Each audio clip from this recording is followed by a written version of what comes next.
కోసిగి ప్రభుత్వ హాస్పిటల్లో పనిచేస్తున్న ఆశా కార్యకర్తపై ఉన్నతాధికారులు చర్యలు తీసుకోవాలని మండల సర్వసభ సమావేశంలో ఎంపీటీసీ నాడిగేని శివాని మాట్లాడారు. కర్నూలు జిల్లా కోసిగిలోని 4వ వార్డులో పనిచేస్తున్న ఆశా కార్యకర్త జానీకి రాత్రి వేళల్లో ఆదోని సాయిరాం హాస్పిటల్లో పనిచేస్తుంది. ఆ సమయంలో కోసిగిలోని తన పరిధిలోని మహిళలు ప్రసవం కోసం ఎక్కడికి వెళ్లాలని ఆమె ప్రశ్నించింది.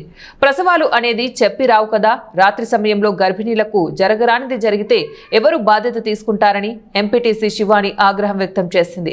అలాంటప్పుడు కోసిగి ప్రభుత్వ హాస్పిటల్లో ఆశా వర్కర్ గా పనిచేయడం ఎందుకని ఆమె మండిపడ్డారు. రాత్రి సమయంలో గర్భిణీలకు జరగరానిది జరిగితే ఎవరు బాధ్యత తీసుకుంటారని ఆమె ప్రశ్నించారు. ఆదోని ప్రైవేట్ హాస్పిటల్ వారితో కుమ్మక్కై గర్భిణీలు పుట్టిన శిశువులను వారి హాస్పిటల్ కి రెఫర్ చేస్తూ అక్రమ దందాకు కూడా తెరలేపిందన్నారు. వాటికి సంబంధించిన పేర్లను కూడా రాసి ఎంపీడీఓకు ఎంపీపీ ఈరన్నకు ఆమె ఇచ్చారు. ఇదే విషయంపై అడ్వకేట్ నాగరాజు ఆశా కార్యకర్త జానకి ప్రశ్నిస్తే, నన్ను ప్రశ్నిస్తావా, నీపై పోలీస్ స్టేషన్లో కంప్లైంట్ ఇస్తానని నన్ను అడగడానికి మీరు ఎవరు అంటూ ప్రశ్నించడం విడ్డూరంగా ఉందని ఎంపీటీసీ శివాని అన్నారు. వెంటనే సంబంధించిన ఉన్నతాధికారులు కోసిగి ఆశా కార్యకర్త జానకిపై చర్యలు తీసుకోవాలని ఆమె అన్నారు. ఈ విషయంపై ఎంపీడీఓ ఉన్నతాధికారులకు ఫిర్యాదు చేస్తామని ఆమె తెలిపారు.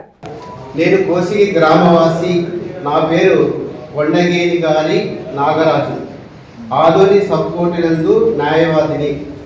అయ్యా, కోసిగి గ్రామం నందు 4వ వార్డు నందు బి జానకి అను మహిళ ఆశా కార్యకర్తగా పనిచేస్తున్నారు. అయితే ఈమె గవర్నమెంట్ సర్వీస్ నందు ఆశా కార్యకర్తగా పనిచేస్తూ రాత్రి వేళ ఆదోని పట్టణం నందు సాయిరాం ఆసుపత్రి నందు డ్యూటీ చేస్తున్నారు.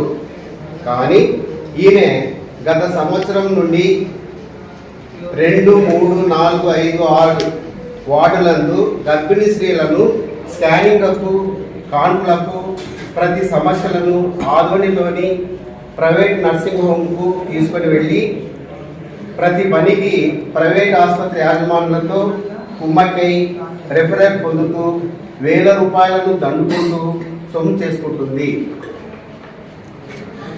అడిగిన ప్రతి వారిని నీవు నా వాడు కాదు, లేదా నాపై అత్యాచారము, ఫోన్లు చేస్తానని, పోలీస్ కేసులు పెడతానని బెదిరిస్తూ కోసిగి గ్రామ పిఎస్సిలోని ఇప్పుడు దాని మీద మనము యాక్షన్ తీసుకోవడం కోసం కానీ దాని మీద వాళ్ళు లేవనెత్తినటువంటి క్వశ్చన్స్ ఏవైతే ఉన్నాయో దానికి మనము అధికారులకు, మనము హెల్త్ డిపార్ట్మెంట్ అధికారులకు పంపించి దీని మీద మనము యాక్షన్ తీసుకోవడానికి మనం చర్యలు